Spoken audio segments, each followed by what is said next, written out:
சிம்ம ராசிக்காரங்களுக்கு பாத்தீங்கன்னா மாத ஆரம்பத்துல உங்களோட ராசிநாதரான சூரியனு அப்படியே புதன் ரெண்டு பேரும் சேர்ந்து இணைந்து இருப்பாங்க.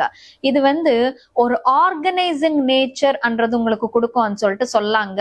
இந்த மாதம் முழுக்க உங்களுக்கு ரொம்ப நல்லா இருக்குது சிம்ம ராசிக்காரங்களுக்கு. ஏன்னா கடந்த 2-3 மாதமா கொஞ்சம் சிம்ம ராசிக்காரங்க பிரச்சனை ஃபேஸ் பண்ணிட்டு இருக்காங்க. கடந்த மாதம் கொஞ்சம் அந்த பிரச்சனத்திலிருந்து லைட்டா வெளியே வந்திருப்பீங்க. இந்த மாதம் ரொம்ப நல்லா இருக்குதுன்னு சொல்லிட்டு சொல்லாங்க.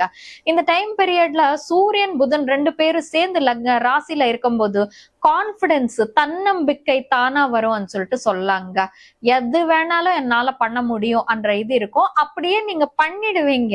உங்களுக்கு இந்த டைம் பீரியட்ல ஒரு 4-5 வேலை ஒப்படைச்சிட்டு ஒருத்தங்க போனாங்கன்னு வச்சுக்கோங்க, ஒரே நாள்ல அந்த 4-5 வேலை வெற்றிகரமா முடிப்பீங்கன்னு சொல்லிட்டு சொல்லாங்க. முக்கியமா இப்போ பினான்சஸ்க்கு வரணும். 2ஆம் வீட்டு அதிபதியான புதன் 2ஆம் வீட்டுக்கு இந்த